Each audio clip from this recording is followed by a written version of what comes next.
Paramashivoham. Om Nithyananda Paramashivoham.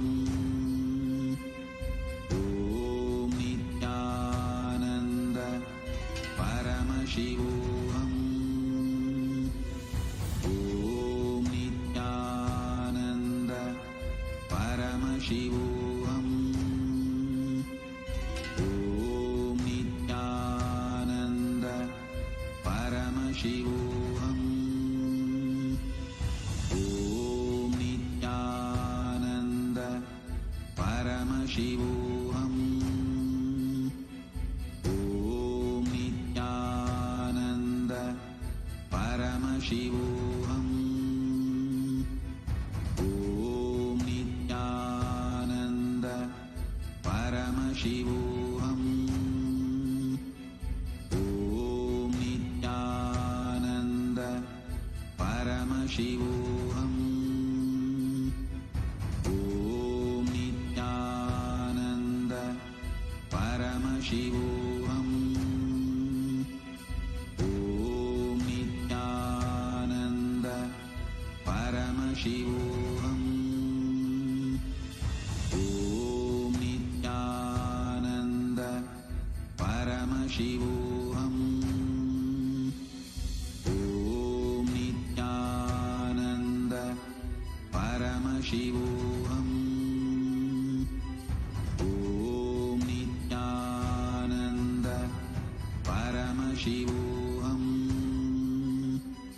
Om Nithyananda Paramashivoham. Om Nithyananda Paramashivoham. Om Nithyananda Paramashivoham. Om Nithyananda Paramashivoham.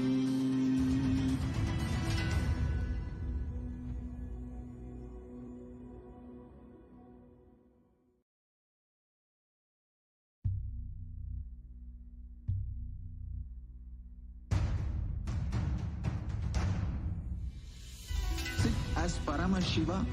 Inhale and exhale deeply with 25 heads and 75 eyes and 50 hands. Visualize, meditate, connect with him. He is a living, alive being. Drop your form into his form and dissolve. Remember, you are a Sarupya Mukta, means your form is dissolved into his form.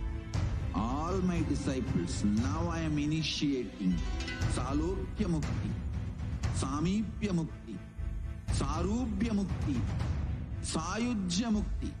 Om Nithyananda Paramashivoham. Om Nithyananda Paramashivoham. Om Nithyananda Paramashivoham. Om Nithyananda Paramashivoham. Om Nithyananda Paramashivoham. Om Nithyananda Paramashivoham. Om Nithyananda Paramashivoham. Om Nithyananda Paramashivoham. Om Nithyananda Paramashivoham. Om Nithyananda Paramashivoham. Om Nithyananda Paramashivoham. Om Nithyananda Paramashivoham. Om Nithyananda